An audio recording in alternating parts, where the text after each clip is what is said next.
Hail and Kill caller, you're on the air. Greetings and salutations. Oh, gentlemen. greetings, Mr. Tate. How are you, sir? Long time no hear. I am doing well. I have been in seclusion, communing with the creative muse, as it were. But I could not help overhearing your discussion this evening about Mr. Cusano's auction. The man is deeply troubled. Obviously, he is someone who greatly overestimates his own importance as a musician, as an artiste, as it were. Right. The man has his place, certainly. Will mostly be remembered as the man who wrote the theme song for The Wonder Years or Happy Days or one of those television shows.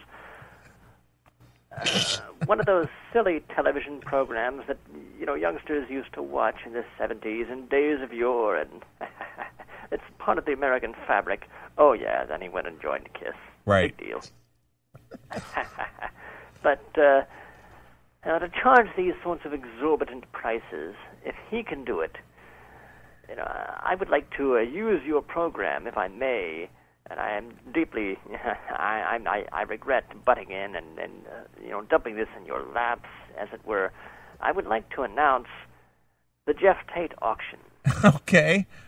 Well, Jeff, as a respected, musician in your own right, and somebody that I look up to, and somebody who's had a longevity in their career, I could quite understand a auction of very valuable artifacts from a musical career that's spanned over 30 decades, not just a flash 30 decades.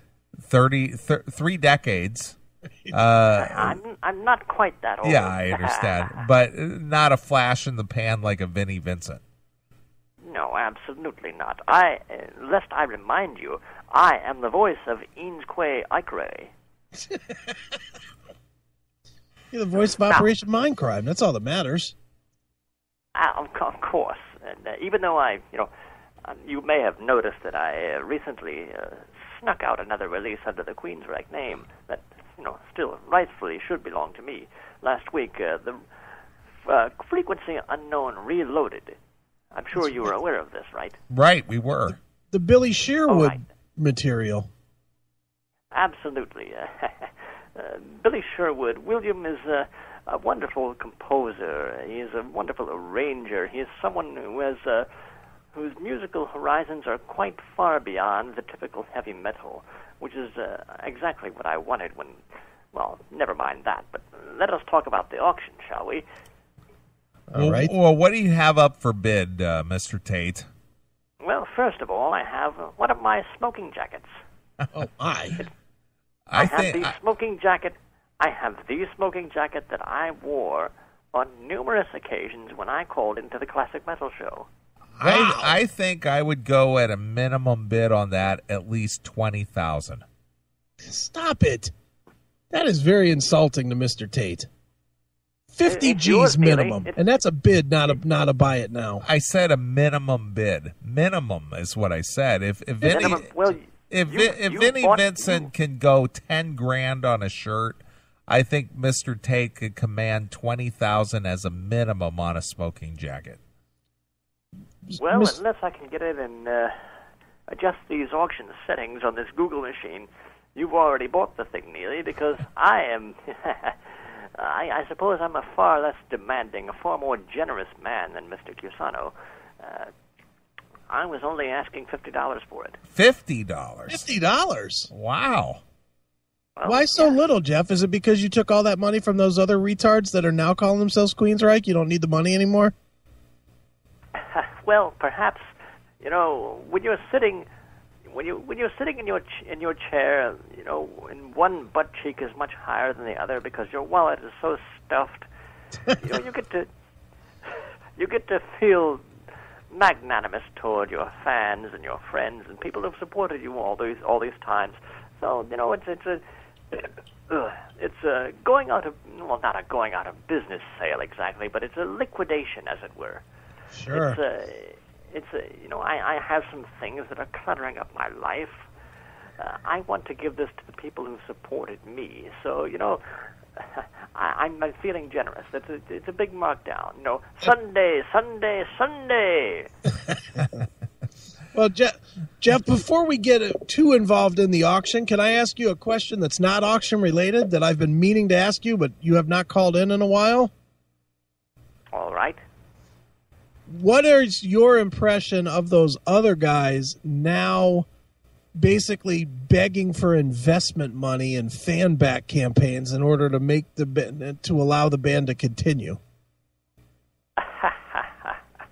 Well, perhaps they could come to me for a loan, since I could loan them some of their money back. I really think it is quite humorous, and at the same time, it is rather sad and pathetic, as it were. It's I am offering, and that's one of the items up for bid. I am also offering a stock option, but I'm doing it only to show up those other fools. Talk about a losing proposition. Investing in Queensryche without me, Geoff Tate. Ridiculous. That's like, it's like buying. Well, let's see. It's like, it's like if you bought Apple stock in 1994. Okay. It's like if you bought. Well, it's like buying Berkshire. It's like if you bought stock in. It's like if you bought stock in Sears and Roebuck last week. Right. It's like buying Berkshire and Hathaway without Warren Buffett. I appreciate the comparison, Neely. I take it as a great compliment to be compared to such a venerable American venture capitalist and voice of fiscal responsibility, as is Mr. Buffett. I am the Warren Buffett of the Warren Buffett of music, shall we say? Right. Well, you're certainly the Warren Buffett of Queensryche, that's for sure. Those other guys, what were they thinking? They gave you all their money, and now they can't even afford to make another record. Now they're fucked, as Doghouse would say. To quote a great scholar in his own right. Right. You've heard of the expression laughing one's way to the bank. I was laughing so hard I was crying, and I couldn't see the road signs through the tears. I couldn't even find the bank. I wound up at Hardee's, and I said, I'd like to deposit this money, and they said, you're at Hardee's. I said, I'm laughing too hard. And you went, Hardy, har, har. Absolutely. Well, what else do you have on the auction block there, Geoff, aside from the smoking jacket for $50? Well worth the money spent. And I'm buying that myself. Absolutely. And, in addition to that, we also have a saxophone mouthpiece used by me. Wow. Okay, so you got the saxophone reed, as it were. Yes, the thing that you put up to your mouth and you tootle on. Right. And it has, it has a certificate of authenticity. Also, I suppose you can't see it, but it actually has my DNA on it. You can put your mouth up to something that I have spat upon. You can, virtually, French kiss with me, if you will. I gotta say, 10 grand. No, actually, it's 15,000. 15,000. Your smoking jacket went for just $50, but your mouthpiece went for 15,000. But I slobbered on it.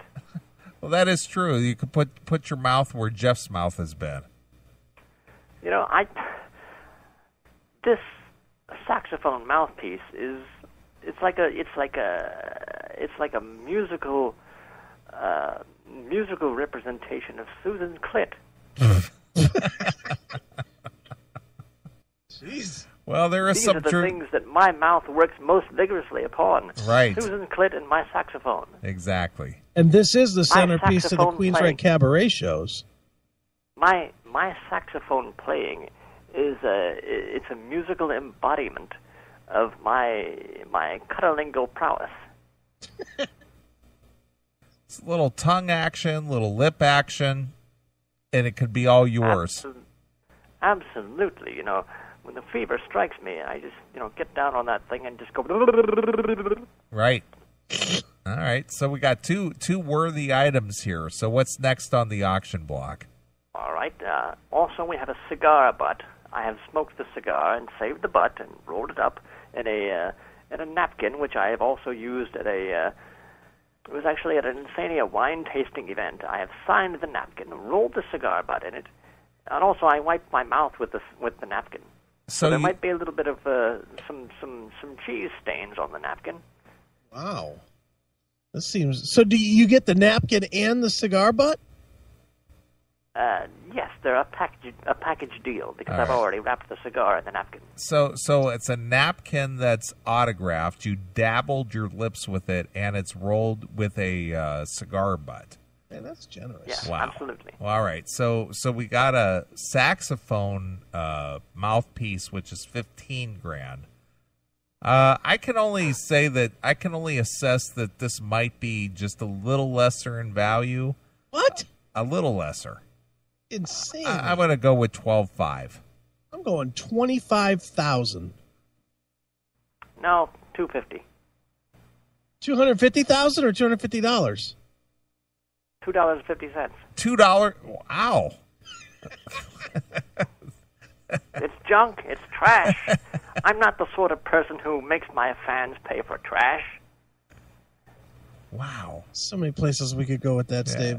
So we got. How much would you pay for someone's used napkin and cigar butt? Well, we've got a smoking jacket at $50. We've got a saxophone mouthpiece at $15,000, and we've got a cigarette butt and a used napkin at $2.50. And to answer your question, Mr. Tate, would I personally pay that? Probably not. But let's face it, if you've been to the Rock and Roll Hall of Fame, you can find that stuff all put up in shelves and stuff as a collectible. But not from me. I'm Geoff Tate. Well, I don't. What if something were to happen? I'm not going to send.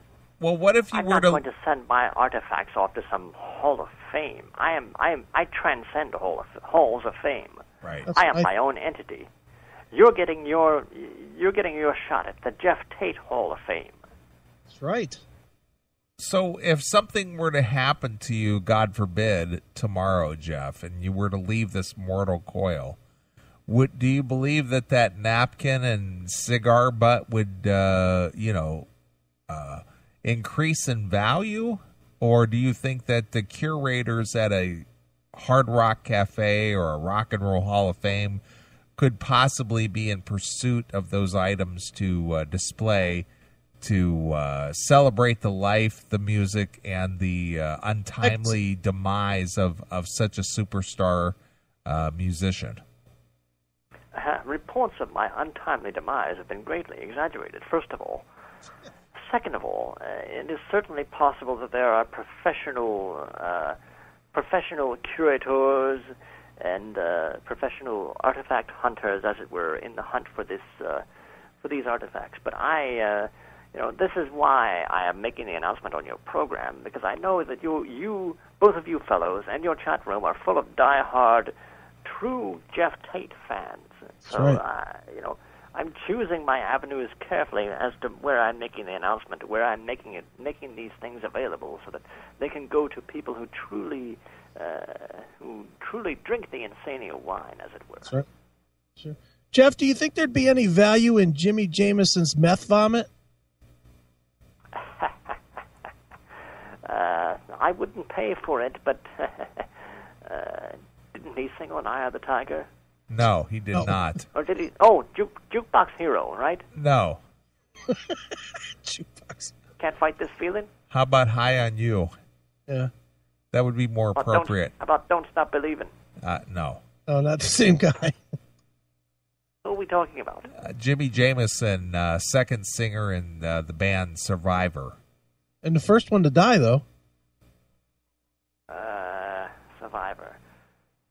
Yeah, he was the fellow who sang, "Whoa, here she comes." No. No. He's not Daryl Hall. Man-eater. He's not Daryl Hall. He sang he sang The Search Is Over, or High on You. I'm not familiar. Oh, he's the fellow who sang Sledgehammer. No, that would be Peter Gabriel. Might have been Jimmy. I'm confused. Why are we talking about Jimmy Jameson when I was just curious if you thought Geoff Tate? I know, but since it was relatable to your spit on napkin, he spit up meth when he died. And you're talking about some stupid degenerate meth vomit. That's right. I was just curious. There's no really, value Kristen, in that at all. I understand your mind works in some strange ways, but really? I'm trying to help you, Jeff. Maybe you could obtain it for cheap and sell big. Why would I want such a thing as that? Now, continuing on with the auction, if I may. All right, what else do you have? If you don't mind, yeah, Neely, the jib sale from my yacht. Jeez. The jib sale. All right. Wow. It is white in color, and it has the O-rings already on it. I did not remove the O-rings. Does it have the G and the T embroidered into the sail? It has the G. It has a sort of the old Queensryche Q logo. It has that, only it's the letter G. That is in the Queensryche purple color, and it has a certificate of authenticity, and it comes from my yacht, the Lady Wore Black. Well, that sounds like a valuable piece to me, Jeff. I'm just gonna guess. I'm gonna put a minimum bid of $30,000 on that. I'm going 100,000. Wrong. 400,000. Oh, there you go. All right. Not quite a half a mil. But this very prized and one-of-a-kind piece of canvas. Yeah, and let's face it, how many civilians have ever gotten to get on Geoff Tate's yacht? Not so very many. Lots of single girls from when we turn it into a party boat, as it were. A bit of an orgy boat. Nice. So $400,000 for the sale from the Lady Wore Black schooner. Jib sale. Yeah. It's not a schooner; it's a ketch. Okay. Neely, don't insult Mr. Tate's vehicle. Not. It's actually a catamaran. It sounds like he's got a fucking tugboat. It's a catamaran, he says. Well, I'm assuming that anyone who's buying the jib sale from a yacht probably has a yacht of their own so that they can afford it, can't they? Right. Good point. Can they or can they not? I would think so. This is the impeccable logic of Geoff Tate. That's right. Also, we have, this is a very special item. We have a used Magnum condom. It has my semen inside. It's wow. or not. My semen on the inside. Of course, the spermatozoa have since perished. They're no longer living, but there is seminal fluid inside. And on the outside is the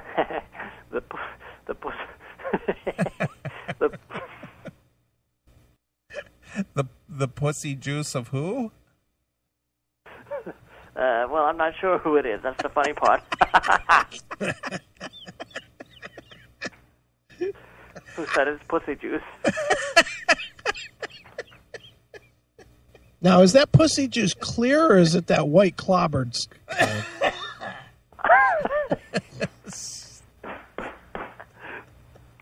I don't rightly know. In fact, it was just something I found in the trash can, and All right, so I'm gonna bid on this $2. You've got to be shitting me. Well, you said it was $2.50 for your other trash. I do not refer to my liquid kids as trash. Liquid kids. But they're dead from the spermaticide, aren't they? They are, yes, well, they're dead. They're dead because it's 3 weeks old. I think they're not dead because I killed them with spermicide. They're dead because I locked them up in a rubber room and threw them in a garbage or did something. I don't quite remember, but the point is, this has my seminal fluid, my ball sweat, someone else's pussy juice. You've got 3 precious bodily fluids here in this vehicle. Vehicle. How about a receptacle? Don't correct Mr. Tate. What's wrong with you? I think it is worth $80. Do you not? $80? I think so. Absolutely. That's the minimum bid, right? Yes. All right, I could see that probably. If you want to cut through all the bullshit, you can have it for $100. All right, so the buy it now price is $100. Yes. I hate to say that, but if this really was an item, I'll bet you'd get that in about 3 seconds. It's a Magnum, Christopher. I know. It's the black man's condom. Yeah, I know. They don't sell those in small, do they, Jeff? It's the Magnum Black Mambo model. At least it was Black Mambo when it was on, right? Absolutely. It was, you could say that, well, I don't want to go into it, but,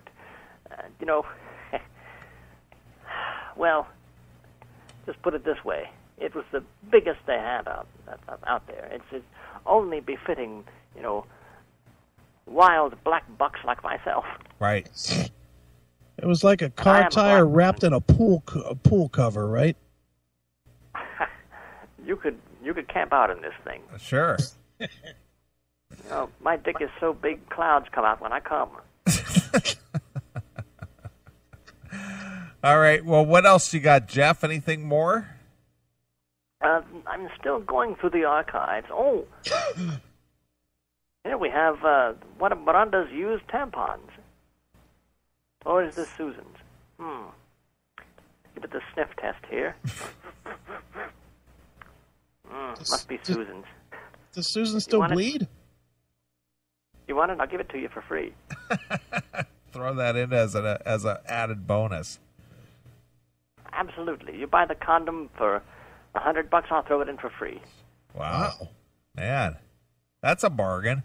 You are generous. And, I'm still going through the archives here, searching for all sorts of, artifacts and doodads and trinkets that, the Geoff Tate fans out there might be interested in owning for their personal collections. Can I make a suggestion, Jeff? Absolutely, Christopher. This is something that I know people would buy, especially after listening to that Vinnie Vincent one. What about the unsigned Andy Summers contract to play guitar in Queensryche? That is certainly something we can work upon, but unfortunately, it is part of a non-disclosure agreement. I got a call one morning. I was sleeping off an insania hangover. And the phone rang, and I answered, and it was, it was Sting's lawyers, and they wanted to put the kibosh on the whole thing. Oh, I see. Well, why don't you just redact it and put it out there anyway? Yeah, like Vinny did with his passport. I could do that. Yeah, that's certainly possible. I think that would be a worthy. How would people know what it was? Well, you just say what it is. They'll take your word for it. Have Miranda put it out there. She's dumb enough to make that mistake. I am the voice of truth and veracity. Geoff Tate, Jeff with a G. People believe anything I say. That's certain. Shit, I could just go through this whole drawer full of papers. How about one of my tax returns from 1996? Yeah. Why am I still saving that? I don't know. Yeah, from the Here and the Now Frontier. Tour. That was probably a lower number. It was a bit of a, the beginnings of a dark period in my life. Sure. But I would like to rid myself of all that sort of baggage. Does it show a refund for that year? Oh, no. What do you want? I want to tell him something. Well, Miranda would like to tell you a few things. All right. Something We haven't heard from Miranda in a while. All right. Well, then, you asked for this. Remember, you wanted this. One of these days we got to get Miranda on the phone. Hello? Who is this? What's so funny? What? What does that mean? You're talking in riddles. You're making fun of me, aren't you? You're really weird, but you're cute. You want to talk to Mr. Jeff now? Mr. Jeff? Jeff? Oh, he's like doing my mom right now. Mr. Jeff says I have to keep on.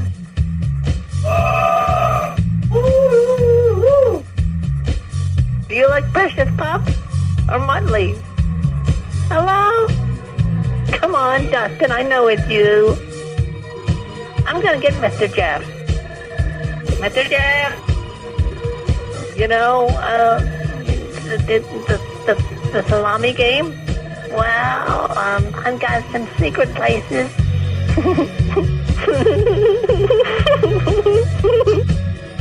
Forget it. Fuck you, pal.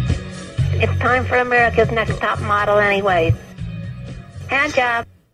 All right, Miranda, how are you? We haven't spoken with you in a while. Hi, Uncle Wendell. Hi, Mr. Chris. Hi, Miranda.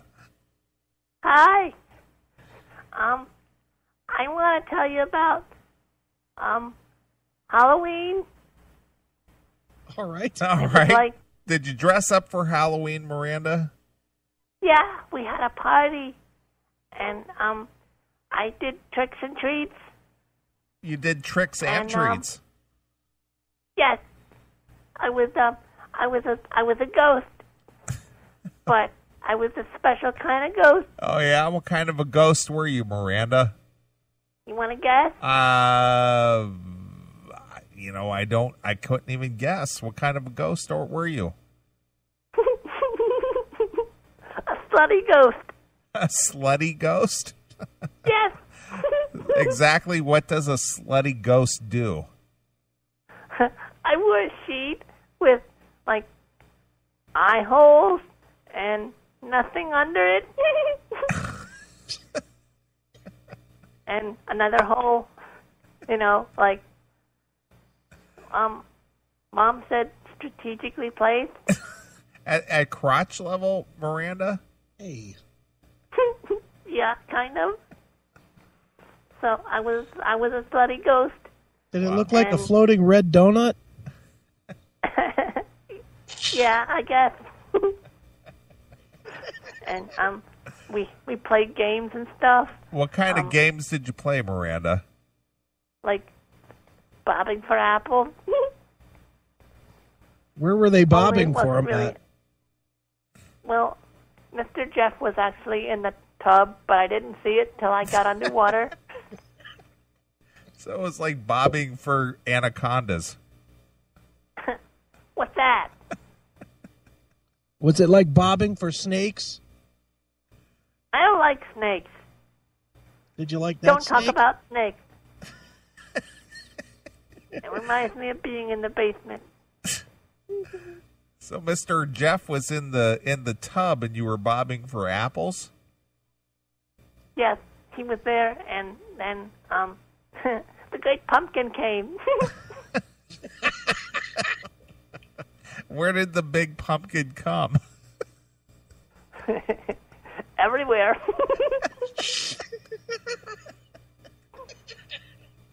That sounds like quite a time there, Miranda.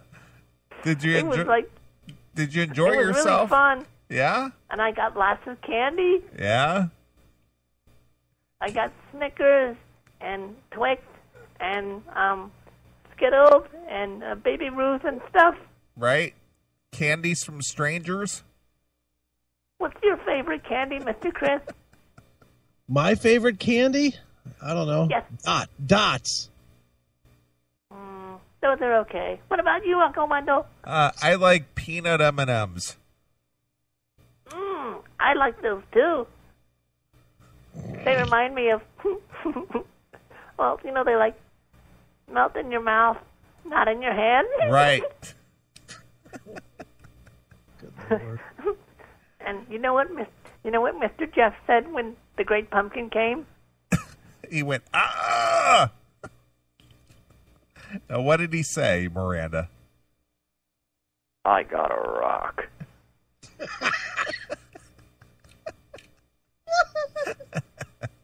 Nice little Charlie Brown reference there, but okay. Mr. Geoff wants me to get the phone back now. All right, Miranda. Glad to see you're out of the basement for a change. Yeah. I don't like it. It's cold down there. I can imagine. Mom told me to say it's not really a basement. It's just a root cellar. Okay. Does Mr. Tate show you his root down there? Well, I certainly hope you two had a nice chat. You three had a nice. We did. It was nice to hear from Miranda for a change. Well, it's part of a course of treatment. Dr. Tuttleby told us that we should introduce her into society. We should not keep her in seclusion so much. We should integrate her into normal social interaction. Yeah. Yes, absolutely, and supposedly it will help her awkwardness, her tendency to tell stories, as it were. But well, I can't see that's changed much. It looks like you got your hands full there, Geoff. You got Miranda on one hand, you got Susan on the other hand, and then you trying to, balance your career. He's a very busy guy. Speaking of Susan, I'm thinking it might be hearing it from her if she gets hold of this podcast because, she's at a 31 party tonight, and she left me in charge of Miranda, and look what happened.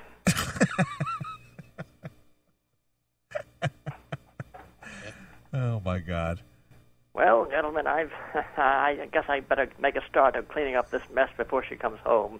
So it's been good chatting, as it were, as usual. And well, I'm sort of regretting putting Miranda on the phone, but she was standing there yanking at my sleeve and pulling on my pants, and well, one thing left to another, and who could blame you?